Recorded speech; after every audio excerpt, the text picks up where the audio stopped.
Il est invisible, invisible mais quantifiable. En 20 ans, et pour longtemps encore, le gaz carbonique, Mr Carbone, est devenu le personnage encombrant d'une véritable saga où les rôles se distribuent à l'échelle mondiale.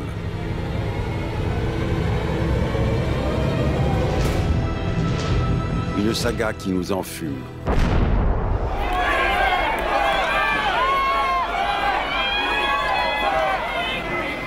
Décembre 2009.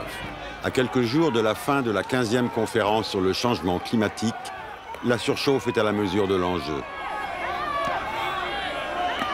10 ans après la bataille de Seattle, lors du sommet de l'OMC, l'Organisation mondiale du commerce, la conférence de Copenhague marque un renouveau de la contestation. Plus de 600 arrestations, 50 000 manifestants dans la rue et quelques centaines pour forcer les portes d'une conférence en pleine confusion et au bord du chaos.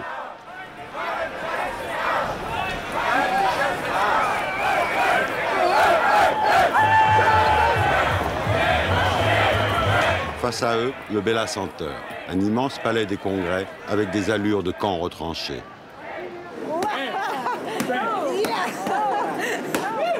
Fair, ambitious and binding deal, that's what we need here.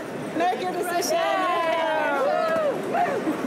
20 000 accréditations pour les délégations des ONG, dont l'importance a grandi au fil des années.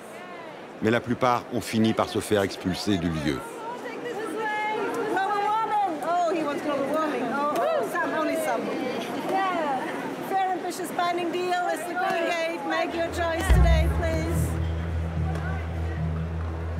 Sur le fond, Copenhague consacre l'unification de la critique sociale et de l'interrogation écologiste. Ce sommet de Copenhague, par son ampleur, ne ressemble à aucun autre. Le réchauffement climatique paraît, en cette fin d'année 2009, avoir convoqué tous les spécialistes scientifiques, les groupes de pression économique et les politiques que compte le monde. Des centaines de négociateurs venus de 190 pays, le personnel de l'ONU au grand complet, des ministres de l'Environnement, des ministres des Affaires étrangères et de hauts responsables politiques parcourent d'interminables couloirs entre deux réunions. Quelques 5000 journalistes couvrent l'événement et des stars récemment converties à l'écologie ont la vedette.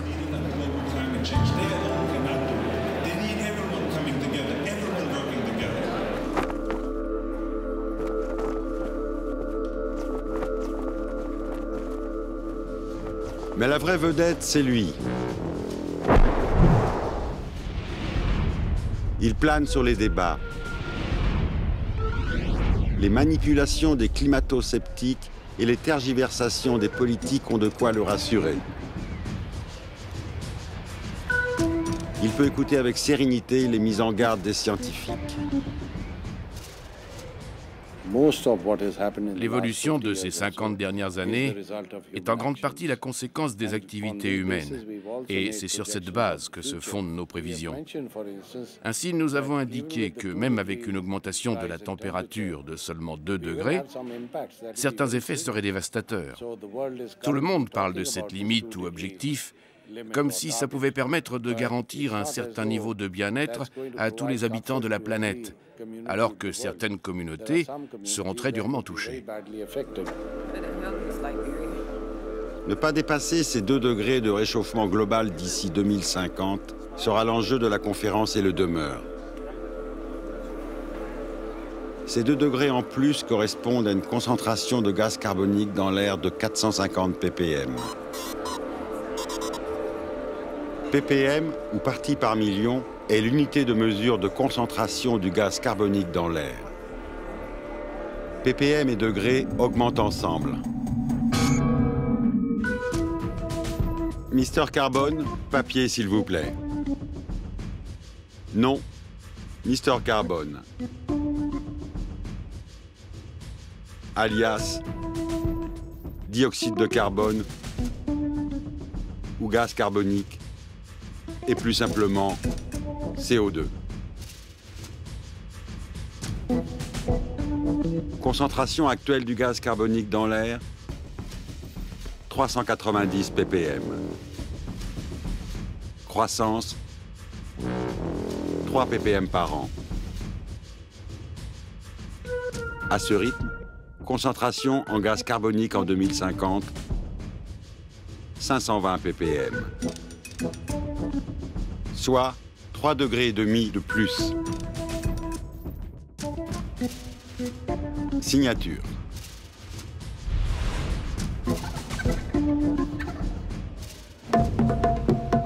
Mais parallèlement aux négociations entre les États, c'est au Climat Forum, en plein centre-ville, qu'associations et citoyens reviennent sur le débat de fond avec des exigences plus proches de la vérité. Et c'est ainsi que l'historique implacable des degrés et des ppm est animé par l'ONG 350. Le réchauffement a commencé dans les années 80, en dépassant le seuil des 350 ppm. Entre-temps, plus de consommation, plus de production, moins de forêts, et ça grimpe.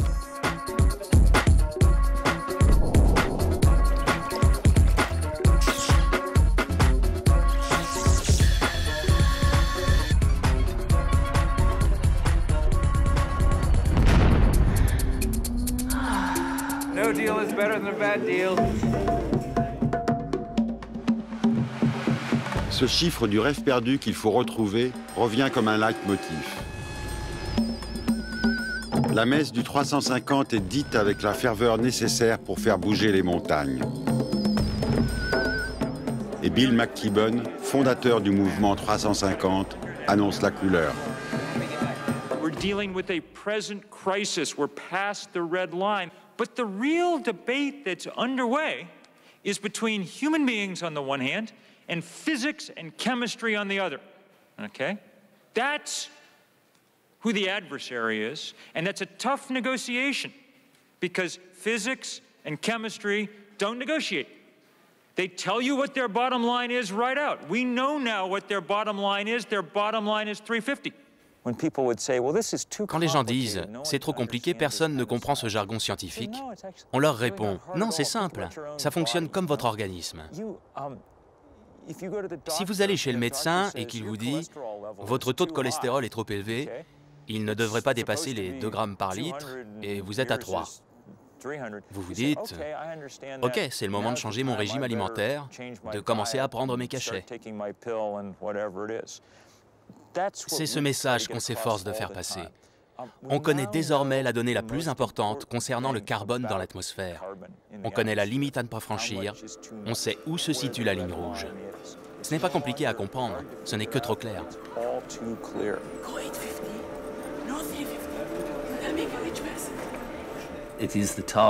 Si on veut être réaliste, c'est en effet à 350 ppm qu'il faudrait fixer la limite pour ne pas dépasser 2 degrés de réchauffement. Les chiffres dont on dispose sont tout à fait fiables et largement acceptés. 450 ppm, ce n'est pas suffisant.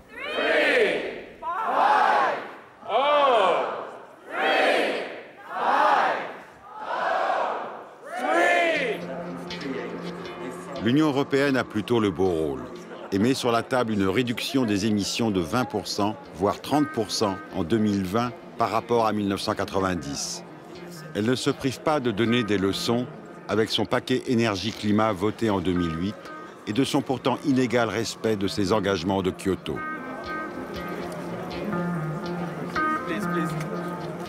Les Européens qui ont 10 ans d'avance voudraient qu'il y ait tout d'un coup l'accord parfait final, l'accord parfait par lequel tous les pays ont quelque chose à faire, on a des objectifs, on a une feuille de route, et en réalité, avec 10 ans d'avance, comme un coureur échappé, c'est difficile.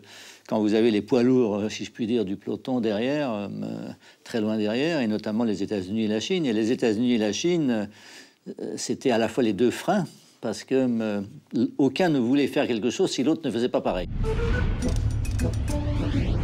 Pour notre gaz carbonique, reconnaître ses principaux pourvoyeurs et protecteurs n'est pas un véritable casse-tête. 2 pays, les États-Unis et la Chine, à eux seuls, émettent plus de 40% des gaz à effet de serre de la planète. Ces 2 premières économies mondiales sont devenues l'incontournable tandem de tous les sommets internationaux où leurs dirigeants se toisent et s'affrontent. À l'avant-dernier jour de la conférence de Copenhague, les chefs d'État arrivent pour tenter de conclure un accord. Jusqu'alors, la Chine, considérée comme un pays en développement, n'avait pas eu à respecter une quelconque limite. Mais depuis Kyoto, en 1998, ce pays est passé dans la catégorie poids lourd. Wen Jiabao, Premier ministre chinois, vient en bonne compagnie. Les 6 milliards de tonnes d'émissions de gaz carbonique annuelles de la Chine placent depuis peu son pays en tête du palmarès mondial.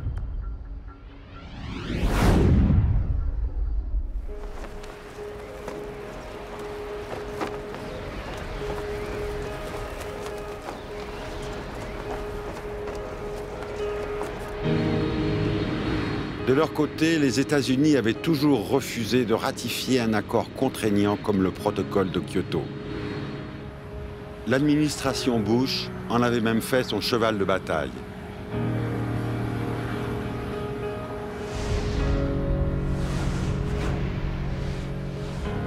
Les 5,5 milliards d'émissions annuelles de gaz carbonique des États-Unis débarquent avec le nouveau président américain Barack Obama. Mieux intentionné que son prédécesseur, certes, mais ligoté par son Congrès et le Sénat, il arrive les mains vides.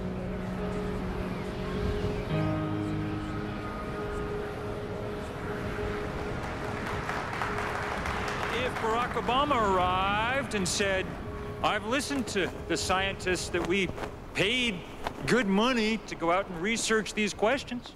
We're not going to cut our emissions 4% by 2020. We're going to cut them 40%, which science demands." If Barack Obama said that, then the world would have half a fighting chance. Des chiffres sont avancés, mais chacun a toutes les raisons de douter de la bonne foi de l'autre. Et le match États-Unis-Chine se poursuit avec pour enjeu principal leur souveraineté respective. We must have a mechanism to review whether we are keeping our commitments and exchange this information in a transparent manner. These measures need not be intrusive or infringe upon sovereignty. They must, however, ensure that an accord is credible and that we're living up to our mutual obligations. Without such accountability, any agreement would be empty words on a page. There are those developing countries that want aid with no strings attached and no obligations with respect to transparency. They think that the most advanced nations should pay a higher price. I understand that.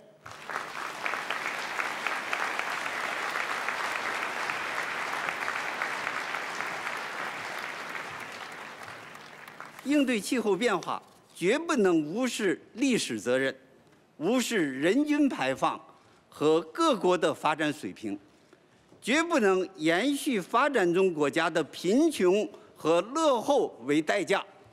按照联合国标准，还有1.5亿人生活在贫困线以下。发展经济、改善民生的任务十分艰巨。我们正处在工业化、城镇化快速发展的关键阶段。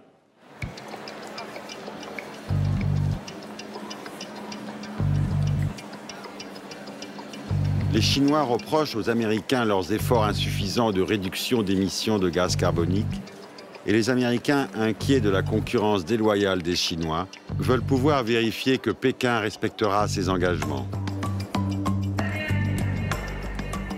Au final, le conflit conduit à une alliance objective pour torpiller le sommet de Copenhague.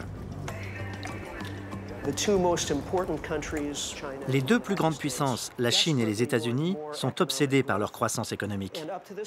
Et jusqu'à présent, elles ont essentiellement alimenté cette croissance en brûlant toujours plus de pétrole, de gaz et de charbon. Il va leur être très difficile de continuer à développer leurs économies tout en consommant moins d'énergie fossile. Les dirigeants politiques se retrouvent pieds et poings liés.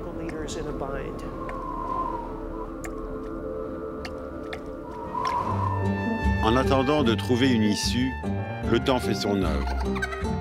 D'autant que Mr Carbone s'engraisse des émissions sans cesse grandissantes du charbon.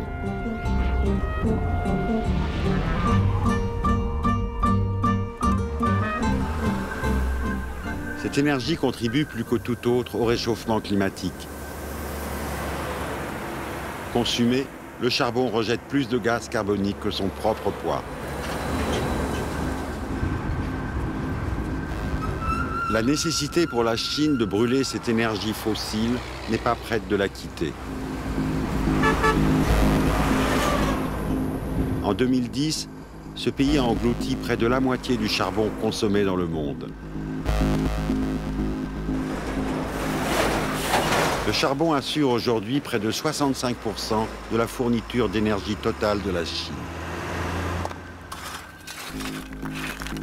De plus, le contrôle de son exploitation, en général placé sous la tutelle des autorités locales, ne facilite pas une politique nationale bien maîtrisée.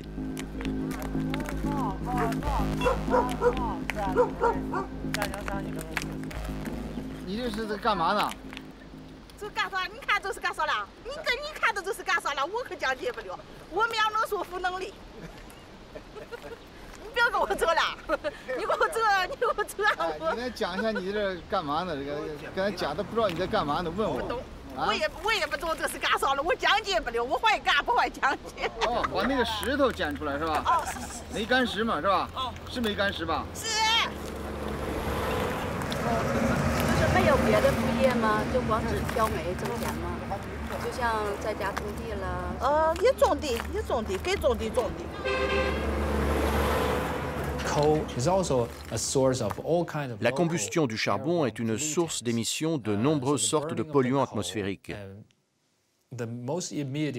Et les premiers à en pâtir, ce sont les Chinois. La qualité de l'air se dégrade à cause de tous ces polluants. Alors pourquoi continue-t-on à construire des centrales à charbon à un rythme effréné alors qu'il existe d'autres solutions ? Parce que chaque fois qu'il faut résoudre un problème local de pénurie d'énergie, c'est l'option la moins chère.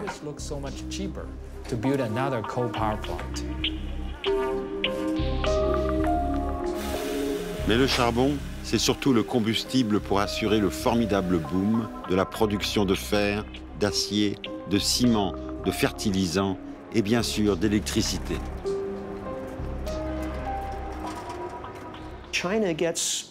La Chine produit environ 80% de son électricité à partir du charbon. Elle n'a pas le choix. À elle deux, la Chine et l'Inde prévoient de construire 800 centrales thermiques à charbon dans les 20 prochaines années. Même dans les meilleurs jours du grand bond en avant, jamais Mao Tse-Dong n'aurait rêvé d'un aussi vaste réseau de mines de charbon. Depuis cette époque, la production a été multipliée par 60. Plus de 4 millions de mineurs sont employés dans 25 000 mines, dont la moitié sont privées et souvent illégales. Celle-ci, dans le Shaanxi, à 400 km au sud-ouest de Pékin, est une mine modèle de grande profondeur, fonctionnant 24 heures sur 24.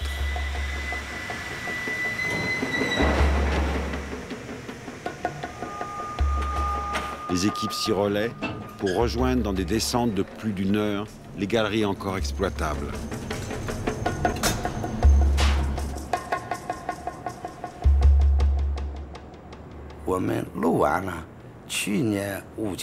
La mine de Lu'an a produit en 2009 55 millions de tonnes de charbon, distribuées en 3 parties égales.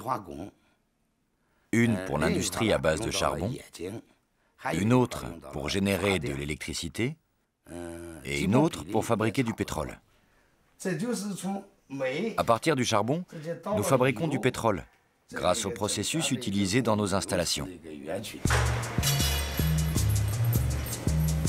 Le charbon pourvoit à tous les besoins en énergie de la nation et même à 5% de sa consommation d'essence. Un processus de transformation qui nécessite une énorme quantité d'eau dans un pays qui en manque et au coût environnemental très lourd. Le gaz carbonique est à la fête. Mais il y a urgence et les cadences doivent rester soutenues.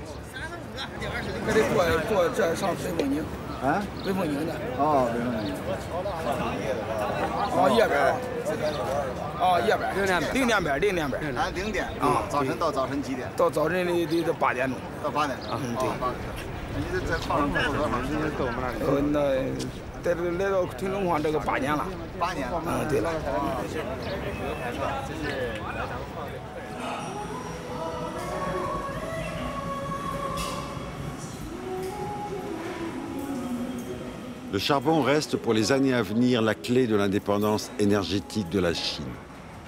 Il en est la source prépondérante.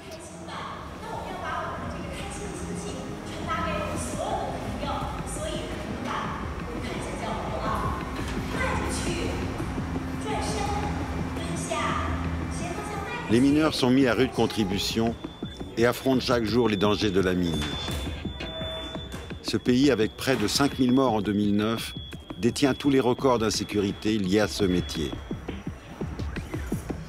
Pourtant, les candidats ne manquent pas, car avec 200 € par mois, leur salaire est plus élevé que dans n'importe quelle autre corporation.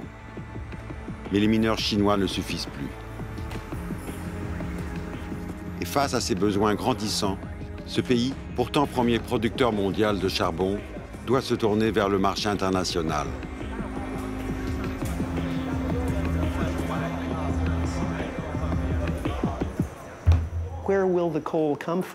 Et d'où viendra ce charbon? En Chine, la production a presque atteint son maximum. À l'avenir, le pays va devoir s'approvisionner en Australie et en Indonésie.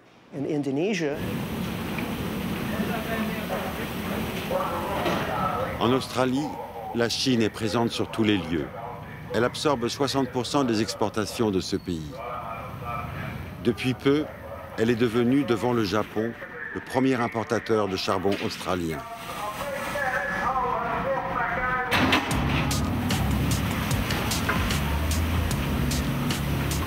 À Gladstone, dans le Queensland, les trains déversent sur une noria de tapis roulants le charbon destiné à la Chine. Pour le moment, le terminal de chargement n'accueille que 400 cargos. Mais ce chiffre va doubler et dépasser les 1000 bateaux. Je ne vois pas ce qui pourrait empêcher la Chine de continuer à s'approvisionner pendant des dizaines d'années. L'industrie du charbon a encore 10-15 années de prospérité devant elle. En 2 ans, les importations chinoises de charbon ont doublé.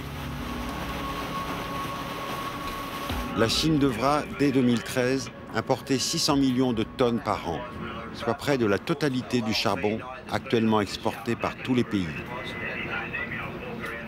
L'Australie craignait la chute de la demande mondiale des matières premières, mais les aciéries chinoises sont si friandes d'énergie que même durant la crise, les bateaux partent chargés à ras-bord.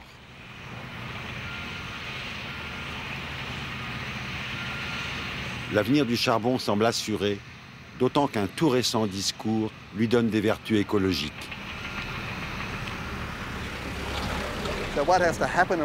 À l'échelle mondiale, nous devons parvenir à une production d'énergie propre, ce qui implique de changer les méthodes de combustion du charbon dans les centrales électriques et par conséquent de favoriser le développement de technologies permettant d'éviter les émissions de CO2.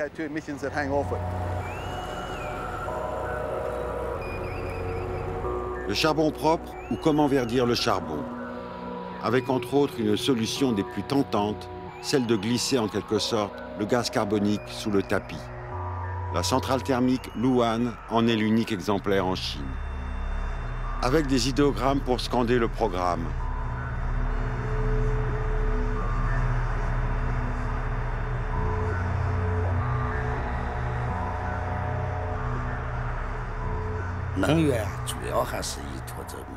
Si on veut utiliser la grande énergie du charbon tout en dégageant peu de carbone, il est important d'employer des technologies propres pour son extraction et son emploi.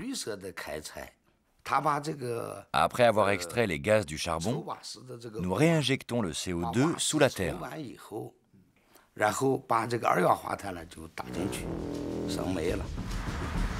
Captage et stockage du gaz carbonique, mode d'emploi. Petit A, capter les émissions de gaz carbonique à la source. Petit b, le compresser et le pousser sous terre. Malheureusement, le procédé lui-même émettra du CO2, l'équivalent de 30% de ce qu'il permet de stocker. Présenté comme le remède miracle, le captage et stockage sous la terre du gaz carbonique produit par les centrales thermiques fait son chemin depuis une dizaine d'années. 140 installations sont actuellement en service ou en expérimentation de par le monde, principalement aux États-Unis, en Europe ou comme ici au Canada.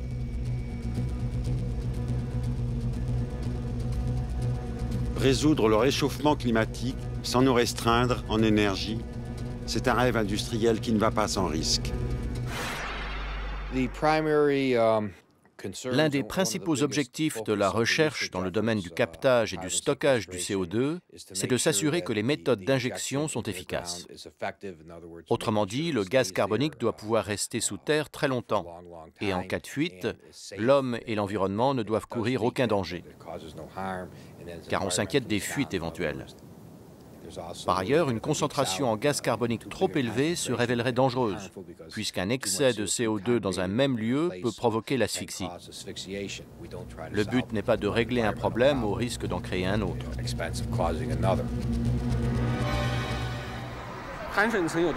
Combien de gaz pouvons-nous stocker? Est-ce qu'il y a des risques de fuite? Quelle est la surface exacte du sous-sol de stockage? Le CO2 se fluidifie facilement, donc quelle est la bonne pression pour l'enfouir? Tout cela est vraiment très complexe. De plus, cette technique de stockage géologique du CO2 est très coûteuse et pas très scientifique.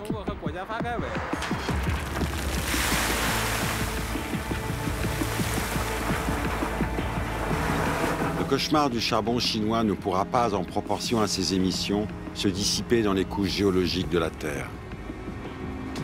Elles sont dans ce pays trop rares et trop incertaines.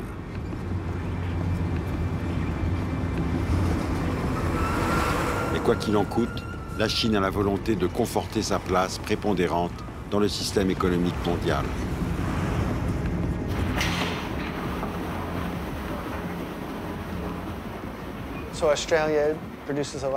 L'Australie produit de grandes quantités de charbon, lequel est exporté vers la Chine. Avec ce charbon, la Chine fabrique des biens qu'elle vend aux États-Unis et à l'Europe. Et d'un bout à l'autre de la chaîne, on favorise le maintien en place du système. Il est dans l'intérêt économique de l'Australie de vendre son charbon et dans celui de la Chine d'avoir accès à une source d'énergie bon marché pour exporter des biens à l'Ouest. Et cela arrange les pays occidentaux d'importer des produits peu coûteux de Chine.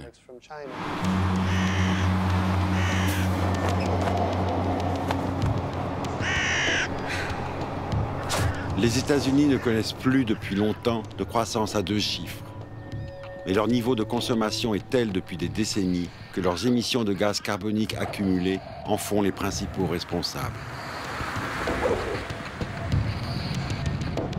La première économie mondiale dévore toutes les énergies et a toutes les gourmandises. Mais c'est aussi le cas de la plupart des pays occidentaux et un calcul s'impose.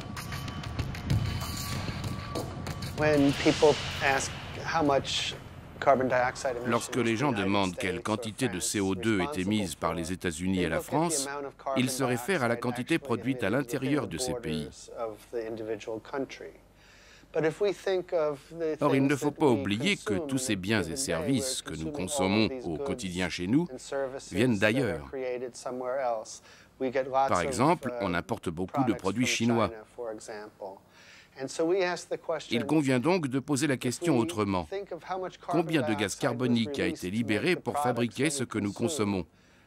De quel taux d'émission de CO2 sommes-nous responsables en tant que consommateurs?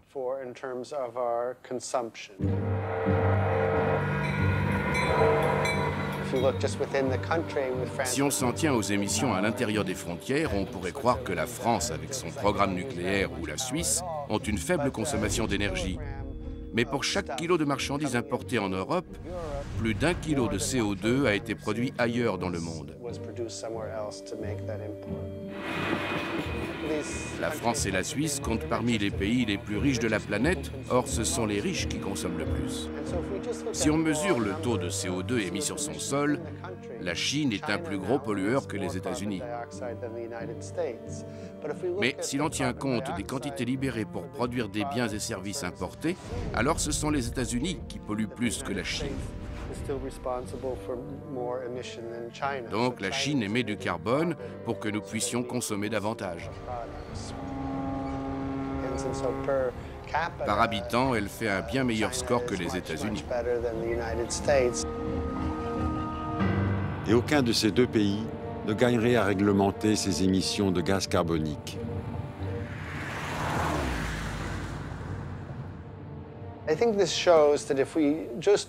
Si on se contente d'instaurer des systèmes stricts de contrôle aux États-Unis et en Europe, cela ne suffira pas. Au contraire, on ne fera que favoriser la production de marchandises dans des pays moins regardants. Par exemple, si la Chine n'adopte pas une réglementation très sévère, davantage de produits destinés aux marchés américains et européens y seront fabriqués. Cela aura des conséquences négatives sur l'environnement, mais aussi sur l'emploi, car la délocalisation des émissions de CO2 s'accompagne forcément de la délocalisation du travail. Il devient alors politiquement bien plus difficile d'adopter les mesures qui s'imposent.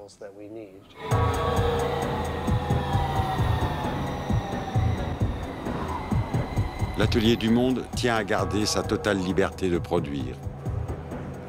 La Chine n'accepte pas de freiner son expansion économique par le biais du contrôle de ses émissions de gaz carbonique.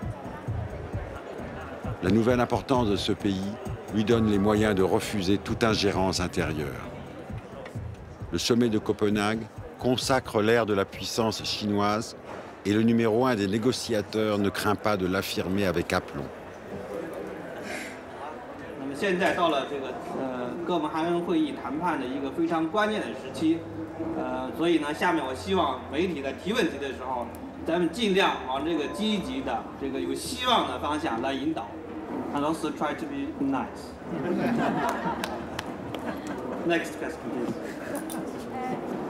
I hope this is positive and hopeful, but what I would like to know is whether there are any circumstances in which China would be willing to have emission reductions checked internationally, checked, verified internationally. Are there any ways that that impasse can be broken? 我们国家也要定期的发布中国应对气候变化的政策与行动白皮书，那么也要这个定期的发布中国这个应对气候变化政策措施的这个进展报告。我想这个在这个墙外头可能架子上还有一些中国的白皮书也好，国家方案也好，还有这个进展报告。你们想说啥就可以说啥，当然也有一些限制，只要遵循一个客观公正能够实事求是不是说这个这种故意不符合事实的这样的评论，我想我们也是欢迎的。Et la Chine n'est plus seule. Elle a su trouver des alliés avec les autres grands pays émergents comme l'Inde ou le Brésil, soucieux eux aussi de préserver leur croissance. Face aux pays riches, c'est un surplace assuré. Au terme de cette confrontation, que deviennent les pays pauvres, dont certains sont déjà très menacés par le réchauffement climatique? En général, voilà comment ça se passe. Les États-Unis et quelques autres pays informent les plus pauvres de ce qu'ils ont décidé et leur disent « on va vous donner de l'argent, alors bouclez-la ». Mais l'un après l'autre, ces pays pauvres ont répondu « Écoutez, on a effectivement besoin de cet argent pour s'adapter. Mais on sait très bien qu'il n'y en aura jamais assez dans le monde pour nous aider si on se retrouve sous l'eau ou si nos pâturages sont devenus des déserts. » I'm here to say I am from the south and I am not responsible. I am owed economic debt, ecological debt, and climate debt, and payment must be done now.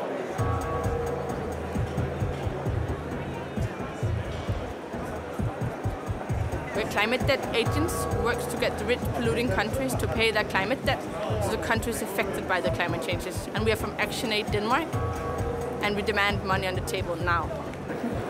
Les pays pauvres obtiendront à la toute fin de la conférence une promesse de 30 milliards de dollars pour investir dans les énergies vertes.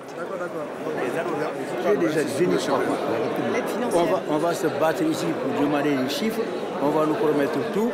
Le jour où ça se fera, j'y crois. Je ne peux pas fonder ma politique sur des promesses, puisque ça fait 10 ans que je suis au G8, que je participe aux réunions du G8. Ça fait 10 ans qu'on nous promet chaque fois 50 milliards de dollars. Je les attends encore. L'insolente prospérité de Mr Carbone renvoie toujours à une autre insolence, celle de la richesse, en étroite relation avec le niveau d'émissions de gaz carbonique.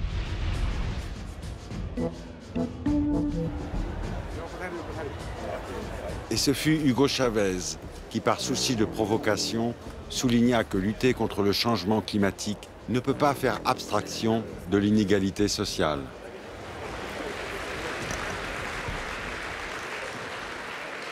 Bueno, fíjense, por ahí tuve el gusto de conocer a este escritor francés, Herbert Kempf. Recomiendo este libro, lo recomiendo, se consigue en español, por ahí está Herbert, también en francés, en inglés seguramente. Cómo los ricos destruyen el planeta. ¿Será que piensan irse para otro cuando destruyan este? Tendrán planes para irse a otro planeta. Hasta ahora no se ve ninguno en el horizonte de la galaxia. Si presque 7 milliards d'humains vivaient comme nous, une seule planète Terre ne suffirait pas. Il en faudrait un peu plus de 3 si on adoptait les standards de vie d'un Français, et presque 7 si on adoptait les standards de vie d'un Américain. C'est-à-dire que la croissance économique est génératrice non seulement d'inégalités sociales, mais elle nous conduit droit dans le mur.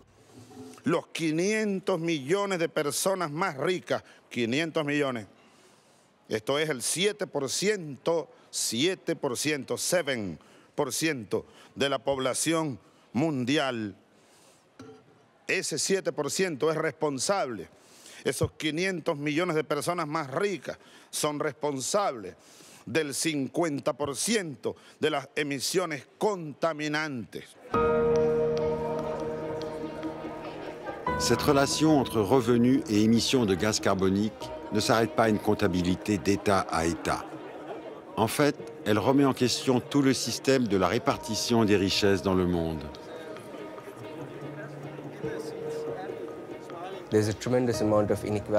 En matière d'émissions de CO2, il existe de très fortes inégalités, en ce sens que partout dans le monde, ces émissions sont en grande partie imputables aux riches. Et quand je dis riches, je parle à l'échelle mondiale. J'englobe la classe moyenne en Europe, ce qui signifie que la plupart des Européens sont riches par rapport aux autres habitants de la planète. J'insiste beaucoup sur cette définition de la richesse. La plupart des Européens et des Américains ne se considèrent pas comme riches, parce qu'ils appartiennent à la classe moyenne. Mais à l'échelle mondiale, ce sont de gros consommateurs. Si vous prenez, par exemple, le patrimoine, c'est-à-dire l'ensemble des biens accumulés, si vous avez un patrimoine personnel de 5 650 €, il y a beaucoup d'enfants qui ont plus de 5 650 €, eh bien vous appartenez déjà aux 50% les plus riches de la planète. Si vous avez un patrimoine de 45 000 €, c'est-à-dire même pas le prix d'un petit studio, vous appartenez aux 10% les plus fortunés de la planète. Et si vous avez un capital de 375 000 €, vous appartenez aux 1% les plus riches de la planète.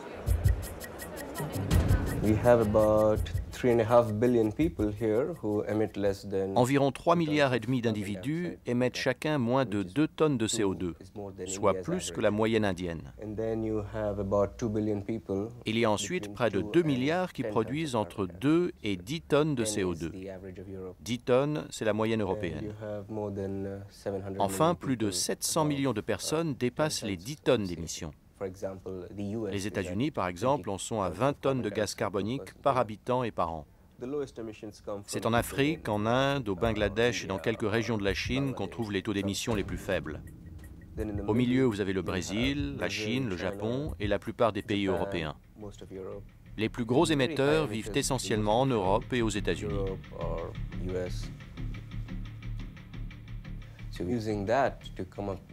Ces chiffres doivent permettre d'établir une répartition différente de l'effort de réduction des émissions selon les États. Ainsi, un pays qui compte un nombre important d'individus produisant plus de 10 ou 15 tonnes de CO2 par an devrait s'investir davantage qu'un pays ayant un faible taux de gros émetteurs.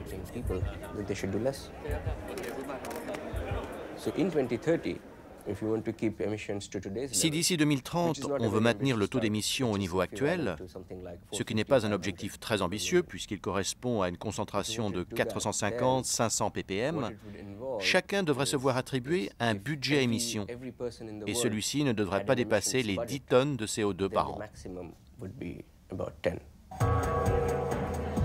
Actuellement, la moyenne globale est de 14 tonnes. Revenir à 10 tonnes suppose d'éliminer toutes les émissions qui dépassent ce niveau. Et ce sont les 700 millions d'émetteurs dans le monde, avec des revenus annuels supérieurs à 30 000 € qui sont en cause. Ce que nous préconisons, c'est de fixer des objectifs pour chaque pays. Si la France, par exemple, veut respecter ses quotas compte tenu du facteur d'inégalité, elle va devoir adapter sa législation, en prévoyant peut-être de taxer davantage le transport aérien ou les grosses voitures. Toutes les politiques visant à contrôler les émissions de CO2 devraient tenir compte du facteur d'inégalité.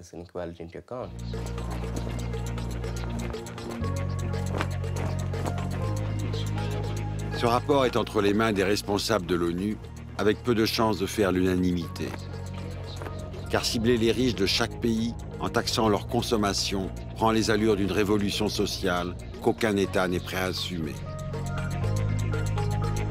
En attendant de pouvoir décarboner l'économie, diverses solutions se précisent, mais toutes passent par la nécessité de donner un prix au carbone. On pourrait concevoir une comptabilité économique carbone. C'est d'ailleurs les empreintes carbone, ça se fait. Et il est possible que dans les années à venir, le commerce mondial soit dominé par l'empreinte carbone aussi. C'est-à-dire qu'on dise, voilà, combien ça a coûté, s'il vous plaît, en carbone, votre produit, d'où il vient, enfin, etc. Ça, à mon avis, ça va venir, mais ça va nous faire beaucoup de discussions à l'OMC et ailleurs. À Copenhague, Barack Obama et son représentant John Kerry n'avaient pas toutes les cartes en main pour faire de réelles propositions chiffrées. Mais ils espéraient les avoir bientôt. Those who say we will not pass something are wrong. Next year, I tell you, next year, the United States Congress, House and Senate will pass comprehensive energy climate legislation that will reduce America's emissions. More and more businesses and more legislators are becoming convinced that the only way to meet an emissions reduction target is to price carbon.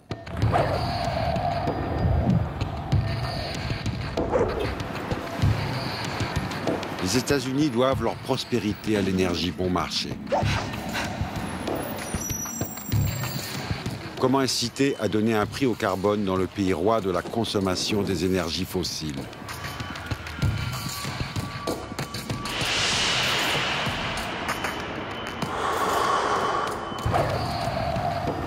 Chaque solution économique passe nécessairement par un quota d'émissions et un prix fixé du carbone.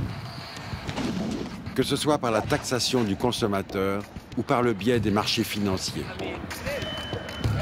Mais cette dernière solution s'avère inacceptable pour les groupes de pression du secteur des énergies.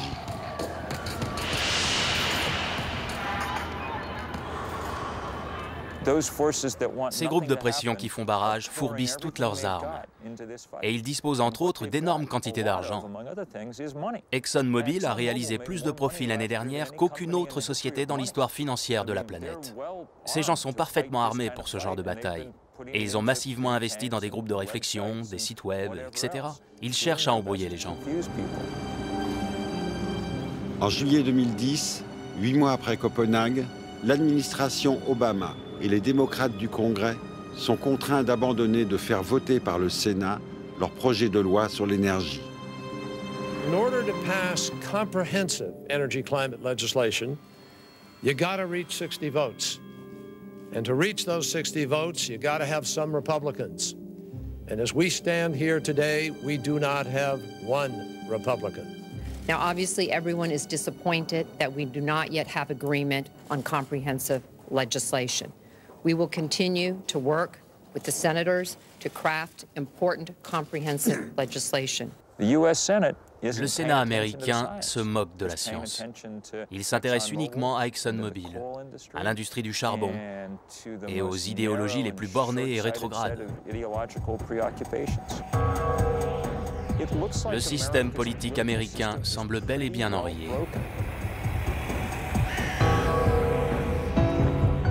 Et c'est à nouveau, sans un quelconque agrément voté par leur Sénat sur leur réduction des émissions de gaz carbonique, que les États-Unis se sont présentés à la conférence sur le climat au Mexique en décembre 2010. Le concept de traité climatique international est probablement dépassé, mais personne ne l'a encore admis. Les accords auxquels on aboutit sont insuffisants et pas vraiment adaptés. Kyoto en était le premier exemple. Il faut des années pour négocier ce genre d'accord, et encore des années pour les ratifier. D'ici là, il sera peut-être trop tard.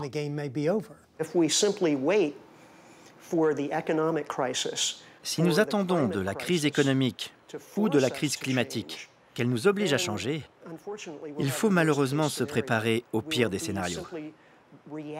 Nous ne ferons que réagir à des crises les unes après les autres. Et le XXIe siècle pourrait être celui de chocs dévastateurs.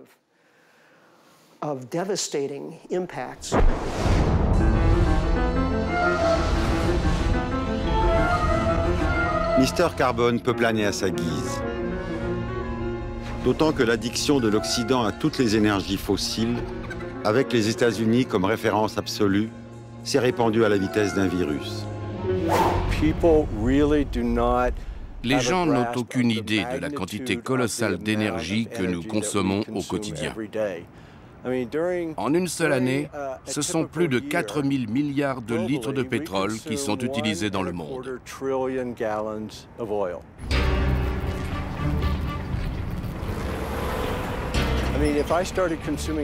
Si je commençais à consommer 4 litres d'essence par seconde, il me faudrait environ 40 000 ans pour venir à bout d'une telle quantité. Autrement dit, nous consommons par seconde 150 000 litres de pétrole et près de 115 000 litres d'équivalent charbon. Nous sommes en train d'atteindre le pic du pétrole. Et même les réserves de charbon s'épuisent bien plus rapidement que nous ne l'avions prévu. Si nous ne voulons pas en arriver à nous battre pour les restes d'énergie fossile, nous n'avons qu'une seule solution: réduire sérieusement notre dépendance envers ces énergies.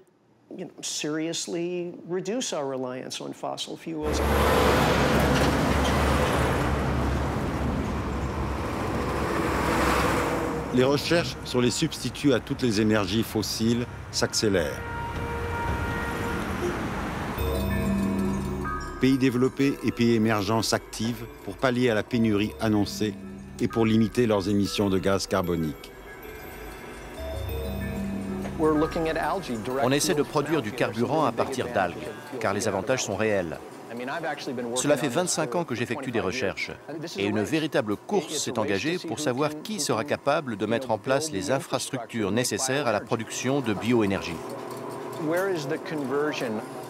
À quel moment sauter le pas? À quel moment doit-on, en tant qu'entreprise, admettre que les changements climatiques sont suffisamment importants pour qu'on arrête de nier leur existence et qu'on se prépare à en affronter les conséquences? Elle est là, la vraie question. Comment alors réaliser l'indispensable mutation des énergies? S'il n'est pas trop tard, l'heure tourne.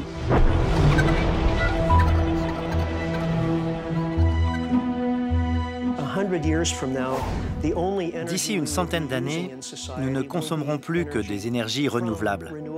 Éoliennes, solaires, marées motrices, géothermiques, énergie des vagues.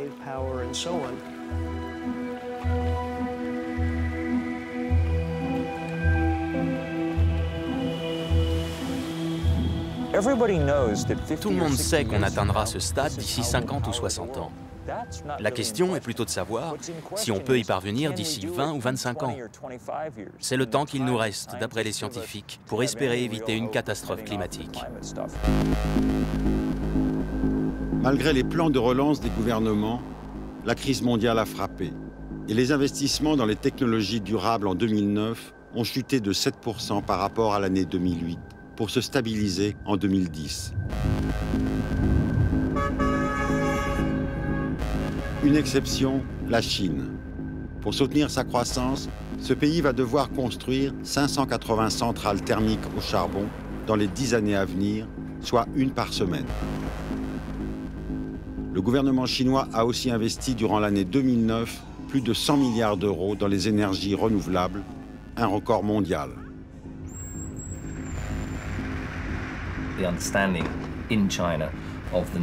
La Chine a compris qu'il était nécessaire de développer un système énergétique différent et elle investit massivement dans ce nouveau secteur.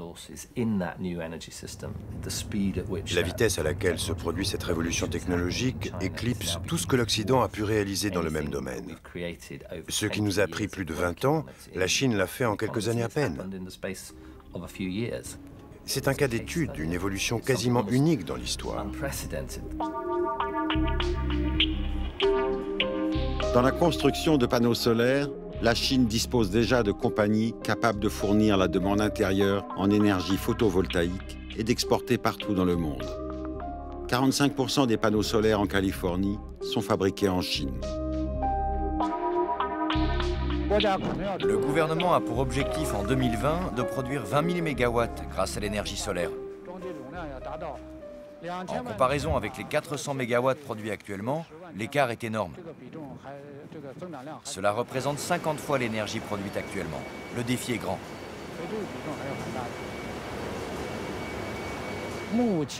Actuellement, nous avons déjà produit plus de 70 millions de panneaux solaires.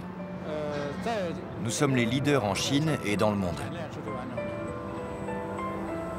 C'est un marché nouveau que la Chine vient de prendre et le décor high-tech d'un 21e siècle en gestation a tout pour flatter les envies écologiques des visiteurs et bien sûr des acheteurs.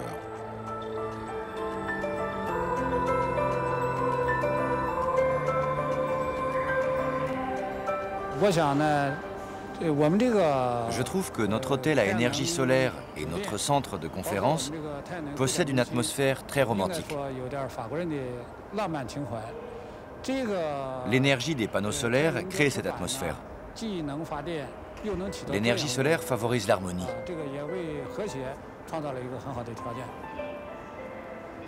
Aujourd'hui, le solaire est la meilleure source d'énergie pour l'humanité.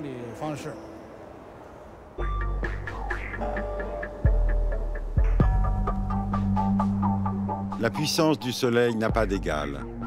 Capter quelques heures de son énergie totale pourrait combler tous les rêves des énergivores les plus excessifs. L'ère des centrales solaires commence et le soleil californien vaut de l'or. Et ils sont déjà quelques-uns à chercher à exploiter ce filon.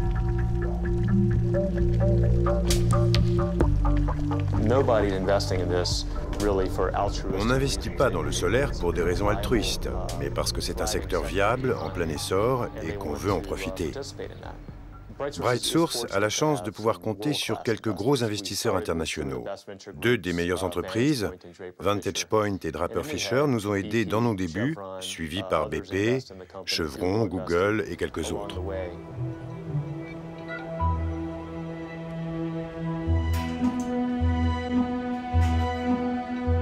Mais l'impulsion des États est indispensable. Et si 12% du plan de relance américain est dédié aux énergies propres, c'est encore une part modeste. Parmi les principaux États possédant des espaces désertiques, le premier choisi est le Nevada. C'est dans cette zone aride propice à une grande concentration de panneaux photovoltaïques, que la plus grande centrale solaire du pays a été construite, tout près de Las Vegas, ville de tous les excès. Visite d'un de ces lieux où Mr. Carbone est prié de s'en aller. L'électricité est acheminée vers le réseau via les pylônes qui se trouvent derrière la salle de contrôle. Elle est produite derrière ce bâtiment marron tout au fond. Puis elle passe vers la salle des commutateurs qui se trouve à côté. Et de là, elle est envoyée à Las Vegas. La centrale ne tourne que pendant la journée. Un comble pour cette ville qui vit la nuit. C'est ainsi que ce pays, premier consommateur mondial d'électricité, reste tributaire de ses centrales au charbon.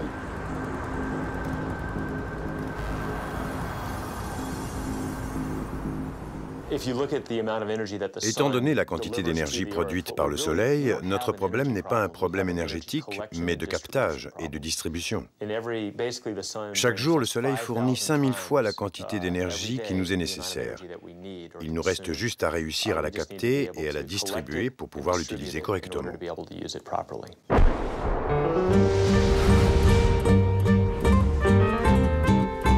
En 2009, la production d'électricité d'origine renouvelable des États-Unis est inférieure à celle de l'Europe et même à celle de la Chine. Avant que les émissions de gaz carbonique puissent diminuer, Mr. Carbone a encore de belles nuits en perspective. Et à l'échelle mondiale, il a le temps de voir venir.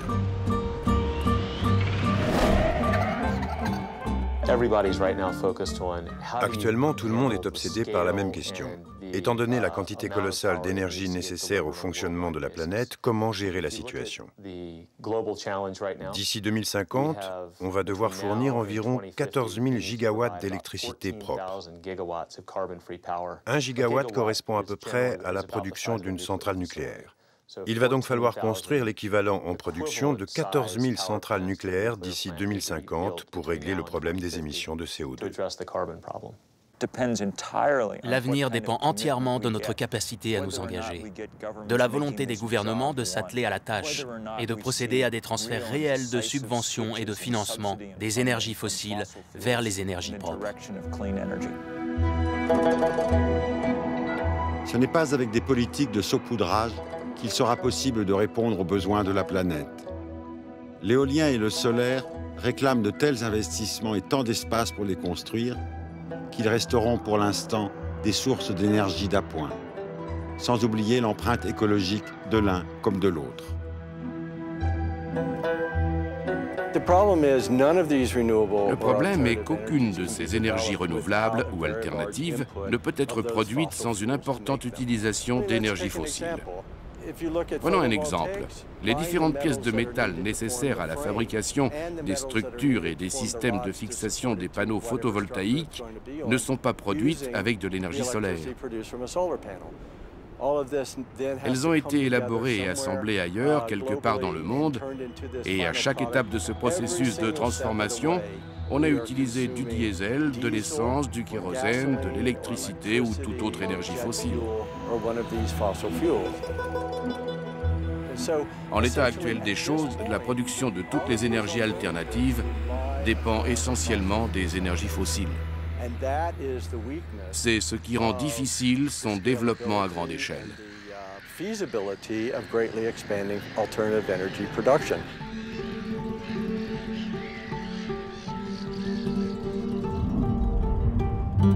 Mr. Carbone continue à rôder dans les parages des énergies renouvelables. Et son empreinte ne disparaîtra qu'au terme d'un nouveau questionnement sur ces technologies. La seule façon de connaître la viabilité à long terme d'une énergie alternative consiste à tester ce que j'appelle sa reproductibilité. Il faut se demander combien sa propre production exige d'énergie et quelles en sont les incidences. Elle est là la vraie question. Quels sont les polluants émis au cours de tout le processus? En attendant cette alternative idéale, les éoliennes et le solaire représentent seulement 3% de l'énergie mondiale. Pour mieux faire, on bat le rappel de toutes les capacités du high-tech.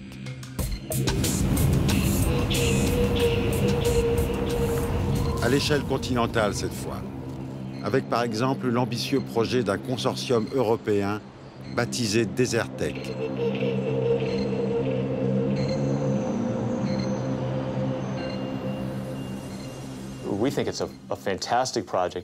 C'est un projet fantastique.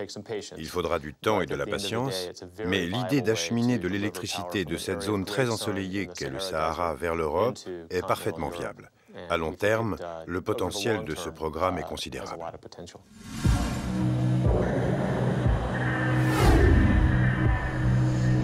Il faudrait 400 milliards d'euros pour réaliser ce projet soutenu par le gouvernement allemand.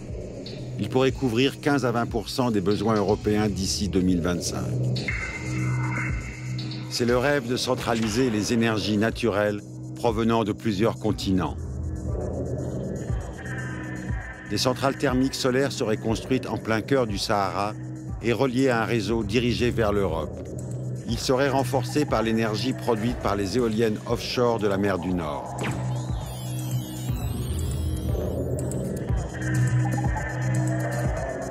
L'ère des grands projets pour sauver la planète a commencé.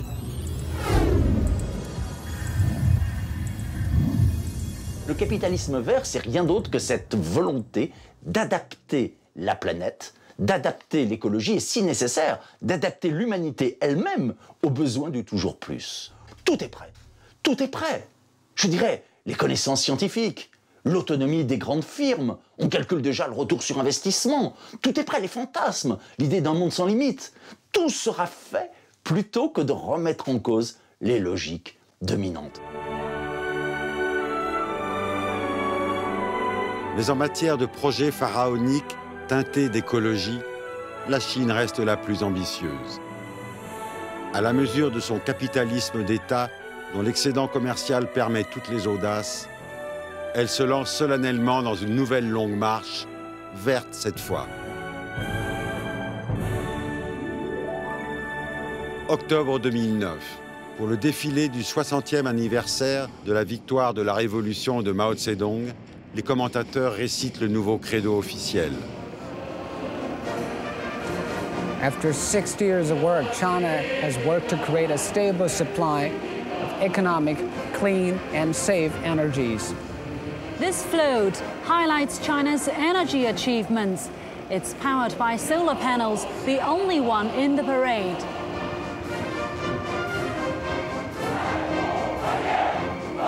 This formation represents ecology and environmental protection. New China issued its first comprehensive regulations on environmental protection in the 1960s, and in the 1990s, environmental protection was upgraded to a state policy. The scientific outlook on development calls for sustainable development, a well-off life, and a sound ecosystem. And this requires environmental awareness.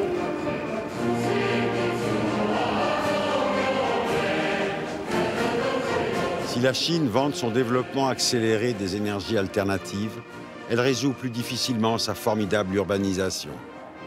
1 milliard de citadins sont prévus en 2030. Des maquettes de projets de villes propres fleurissent un peu partout. Pourtant, aucune encore n'a vu le jour. Mais l'habillage écologique d'un projet aide à trouver les investissements pour commencer les travaux.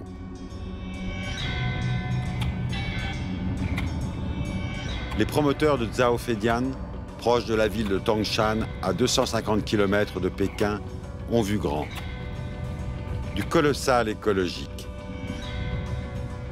原来这就是一片盐碱滩涂地，现在你看，起码变成地了，形成了这个陆域，这速度就够快的了。非常快。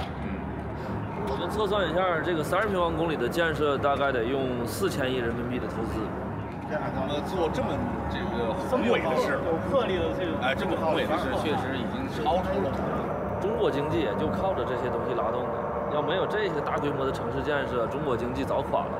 将来这些项目要起来以后，这些个新的理念能够真的这个建设起来了，啊，这不得了的。从海上修一条道。Le film de promotion de Zhao Feidian nous fait d'ailleurs la promesse d'un Eldorado écologique. On y retrouve toute la mythologie du consumérisme à l'occidental, conforme au mot d'ordre du Parti communiste chinois. Une meilleure ville pour une meilleure vie.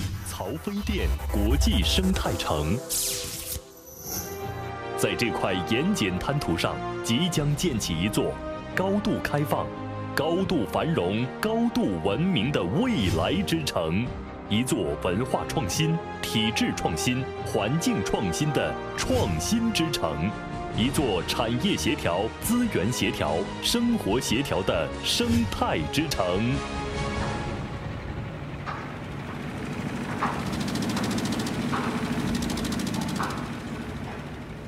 La construction de Chaofeidian vient juste de commencer.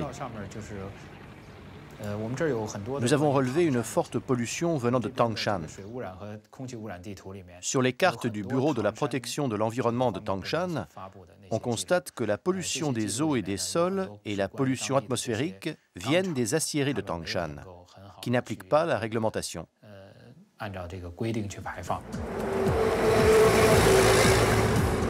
Ce n'est pas un cas isolé, et le gouvernement chinois vient d'agiter la menace de fermer plus de 2000 usines pour non-respect des réglementations. Au premier semestre 2010, les émissions de gaz carbonique de la Chine ont augmenté de plus de 3%. Il est difficile de croire que ces investissements dans les technologies renouvelables suffiront à renverser le processus, ni même à le ralentir.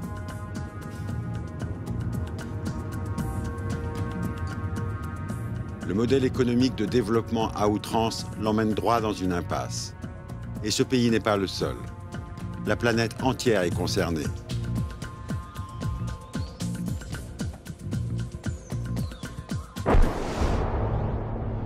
Mr. Carbone s'en délecte. L'arithmétique de la croissance mondiale n'a plus de secret pour lui. Nous ne savons pas encore comment créer des économies stables, utilisant peu d'énergie et offrant les mêmes chances à 7 milliards d'individus ou plus, sans dépasser les limites de l'environnement.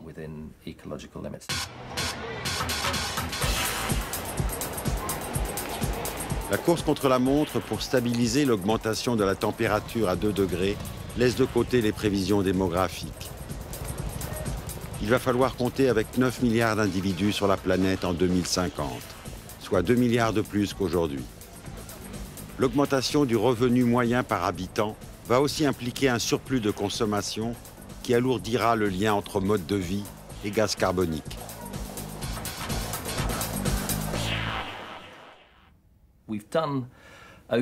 L'efficacité des technologies s'est améliorée ces dernières décennies, ce qui est positif. Et pourtant, les émissions de gaz carbonique ont continué d'augmenter.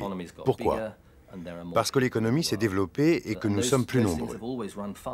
Ces deux paramètres ont toujours évolué plus rapidement que notre capacité à créer les technologies permettant de réduire les émissions de CO2 par dollar. Tout le problème est là.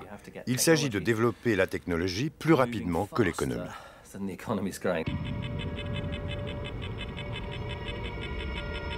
Un vrai pari, loin d'être gagné, sans faire basculer l'ensemble de nos sociétés dans une autre vision d'un bien-être aux couleurs de l'Amérique.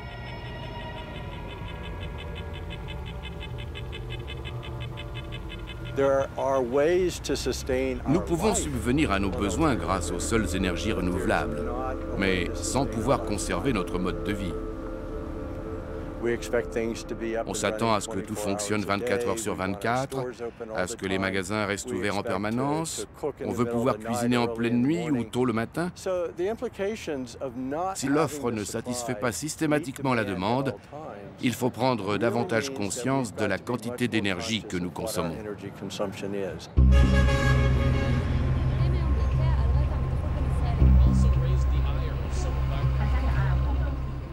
Einstein disait toujours que tant qu'on a la tête sous forme d'un marteau, on voit tous les problèmes sous forme de clous.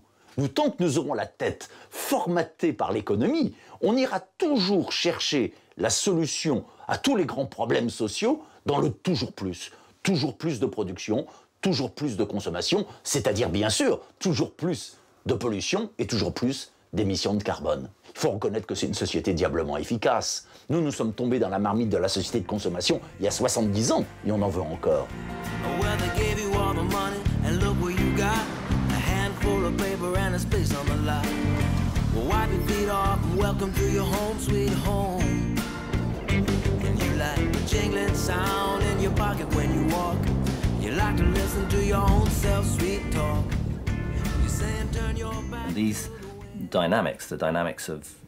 La dynamique économique et sociale, je dirais presque la dynamique psychologique, nous piège et nous oblige à produire toujours plus d'émissions de carbone.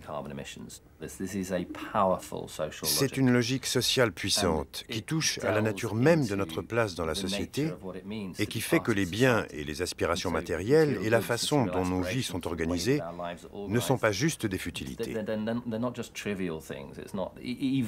Car au-delà de la simple fonction matérielle que remplissent la nourriture, les vêtements et le logement, les biens matériels acquièrent une dimension psychologique et sociale.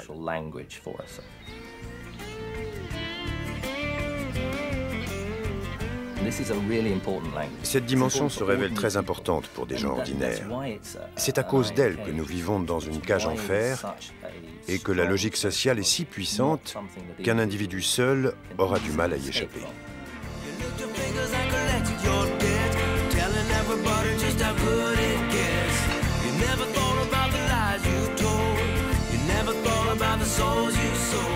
Le terme de croissance, comme le terme de travail ou de production ou de consommation, sont des mots poison, c'est-à-dire des mots qui nous empêchent de penser.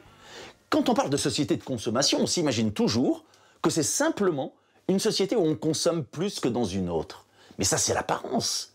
En réalité, une société de consommation, c'est une société où on a désappris à avoir un certain type de rapport aux objets. La société de consommation, c'est la casse des cultures traditionnelles, c'est la casse des cultures populaires. Et les pays qui n'y sont pas encore tombés ne demandent que ça.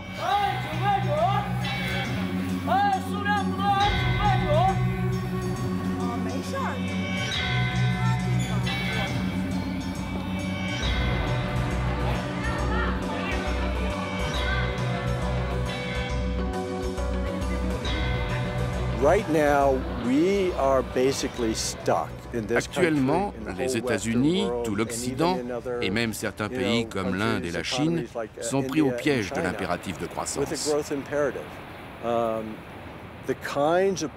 Les programmes, les politiques et les mesures à mettre en œuvre pour régler efficacement les problèmes de nourriture, d'eau, d'énergie, de changement climatique, etc., se heurtent à la logique du monde des affaires, à la logique de croissance.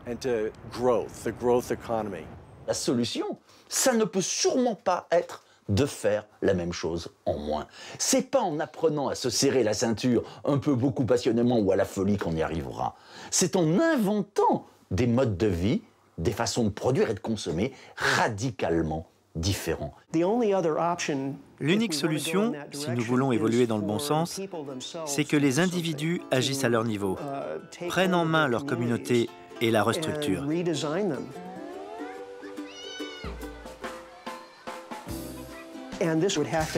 Il s'agit d'intervenir localement. C'est aux villes à mettre en œuvre à leur façon ces nouvelles politiques. Et d'ailleurs, c'est ce qui est en train de se produire.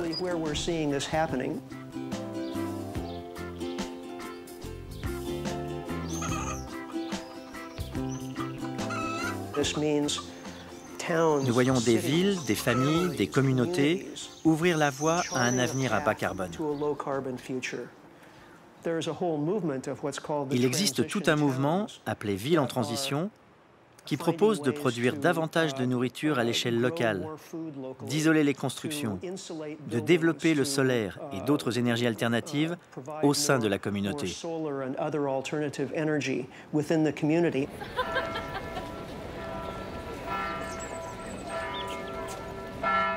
En Angleterre, à Totnes, le mouvement Ville en transition a pris naissance il y a 4 ans. Oh yay! Oh yay! Oh yay!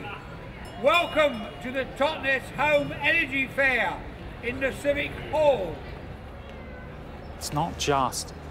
Ce n'est pas une question d'énergie, de nourriture, d'habitat. C'est tout le système qu'il faut changer. Nous sommes tous dans une période de transition, qu'on le veuille ou non. Il ne s'agit pas de dire « allons dans le désert bâtir une ville nouvelle ». N'importe qui peut faire ça, c'est facile.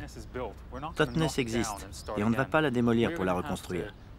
Et c'est à partir de cette base que l'on va créer une ville durable, adaptée au XXIe siècle. À l'avenir, les questions environnementales seront au cœur de nos préoccupations.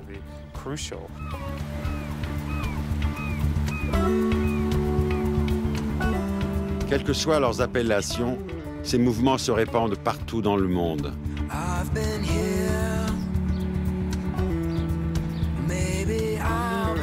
À San Francisco, ce même idéal post-carbone investit les espaces libres de cette mégapole.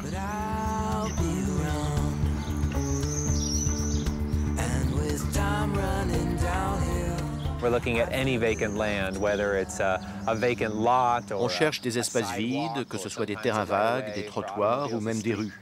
N'importe quelle surface qu'on puisse mettre à profit pour subvenir à nos besoins en nourriture, en combustible, en médicaments, en tissus. N'importe quel endroit pouvant accueillir un système intégré de production. Notre démarche est créative. Mais la grande priorité de notre communauté de permaculture, ce sont les jardins. C'est 700 hectares en plein San Francisco qui attendent d'être mis en culture. Pour moi, c'est un choix éthique spontané. Le mouvement se développe, parfois lentement, mais il prend de l'ampleur.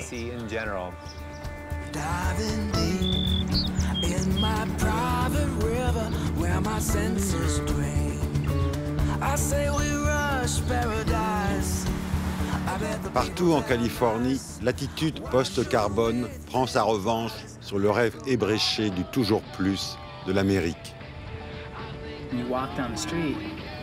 Vous marchez dans la rue et tout autour de vous, vous voyez des citronniers, des pruniers, des poiriers. Vous découvrez le savoir-faire de vos voisins. Vous continuez d'avancer et vous imaginez que toutes ces pelouses disparaissent au profit de potagers. Le gars qui habite là cultive 60 variétés de fruits et légumes. Il y a énormément de possibilités.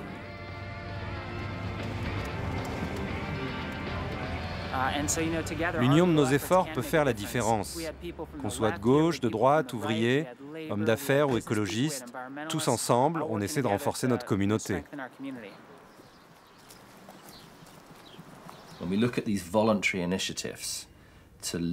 Toutes ces initiatives volontaires de gens qui souhaitent mener une vie plus simple et parfois plus gratifiante devraient nous émerveiller.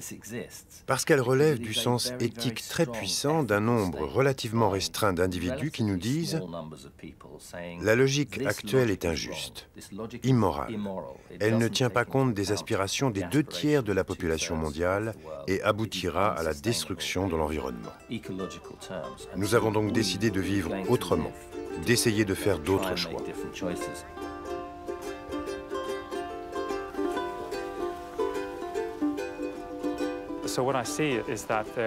Le mouvement Ville en transition suscite un intérêt phénoménal partout dans le monde, sur tous les continents. Il s'est implanté au Canada, aux États-Unis, en Nouvelle-Zélande, au Japon, en Australie, en Chine également, et dans presque toute l'Europe. Et il est intéressant de noter les variantes culturelles. Selon les pays, les gens appliquent notre programme un peu différemment. Ils s'approprient certains de nos concepts en les adaptant à leur culture.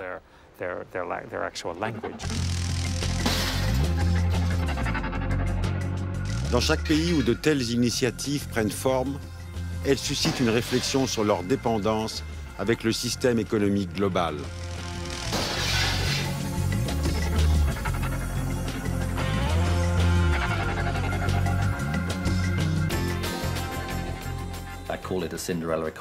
J'appelle ça l'économie Cendrillon. Dans une certaine mesure, elle existe déjà. Nous avons des exemples d'initiatives communautaires à petite échelle qui permettent de créer des emplois, de développer des activités à faible empreinte carbone et peu gourmandes en ressources naturelles. Ce genre d'initiative préfigure ce que pourrait être un nouveau système économique.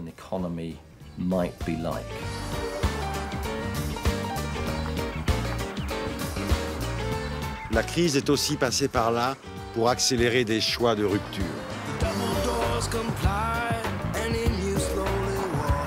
Et Willits, petite ville du nord de la Californie, vient de franchir le pas. Rompre, en partie du moins, avec le dollar américain. À l'instar de quelques autres communautés dans le pays, la population a choisi d'inventer un autre mode de consommation. These are ours. They have our little logo on it. They're $5. They're wooden. Who doesn't like a wooden nickel? I loved them. I hung on to them when I was a kid, whether they were good for anything or not. $5 for me, I like to think that they're backed by beer. And right now, a pint does cost you $5. It can also give you a piece of paper that says it's worth one beer, but this is a lot more fun. They can also go to Mulligan's Books and buy a book, or if they have, 25 of them, they can go get a massage. The idea behind this currency is to have that currency recirculate locally. Other communities have put quite a bit of local currency into circulation, and then it can have a much larger effect. It's great. You found peace of mind just beyond the hills, a bottle in your hand, a pocket full of bills. Actually, when you think about transition, lorsqu'on envisage un modèle de transition, on ne peut pas se contenter de dire « voilà un bel exemple d'activité économique qui pourrait marcher ». Il convient de s'interroger sur la structure même d'un tel système et de se demander alors s'il est applicable à grande échelle et si les motivations sont les bonnes. Presque toujours, la réponse est non. C'est donc tout notre système actuel qu'il faut remettre en cause si nous voulons avoir une chance que cette économie Cendrillon devienne un projet d'avenir. On doit créer des modèles de business, d'entreprise, d'activité économique qui atténuent les aspects les plus contestables du capitalisme. Établir de nouveaux systèmes de propriété communautaire, définir un nouveau partage des activités publiques et privées. Ce modèle doit se construire d'abord autour d'une idée simple. La prospérité est un bien partagé qui existe grâce aux relations sociales. La décroissance n'est pas un concept scientifique. C'est un mot obus qui sert à pulvériser l'idéologie dominante et à basculer sur un nouvel imaginaire. Et je dirais que le grand enjeu aujourd'hui, c'est de coupler ce mot obus qu'est la décroissance ou l'antiproductivisme ou l'anticapitalisme avec une série de mots chantiers.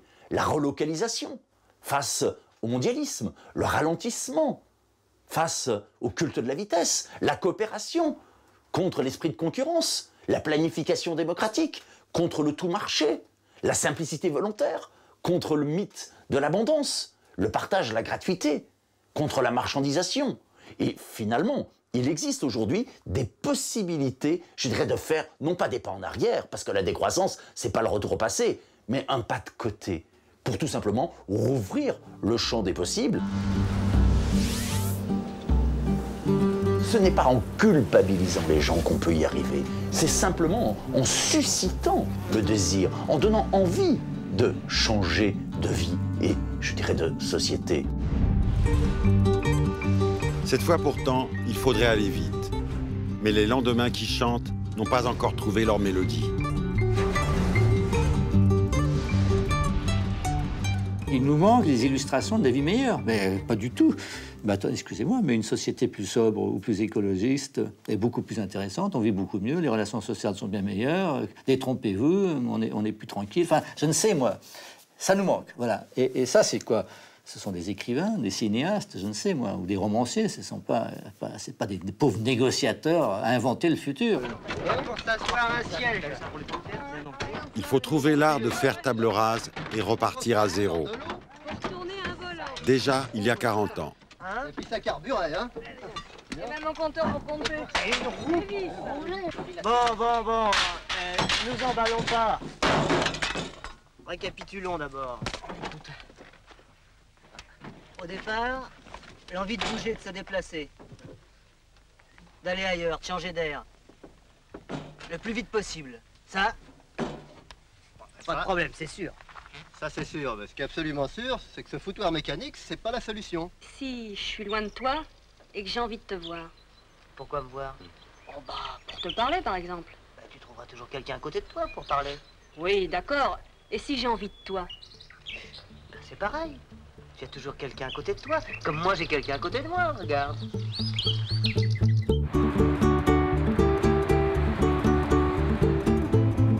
Lors de la conférence sur le climat en décembre 2010 à Cancún au Mexique, ce ne fut pas l'an 01. Changer d'habitude et bousculer nombre de situations acquises n'ont pas fait partie du programme.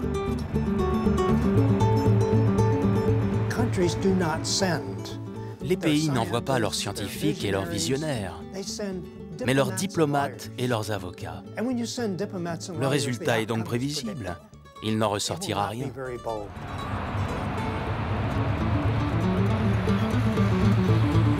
Rechercher un accord international tout en préservant les intérêts de chaque pays risque de prendre beaucoup de temps.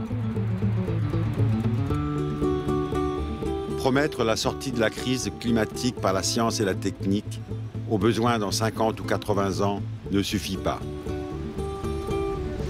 Mr. Carbone est un adversaire capable de mettre en péril toute notre planète. Et c'est de choix de société dont nous avons besoin, en admettant l'hypothèse radicale d'une prospérité sans croissance.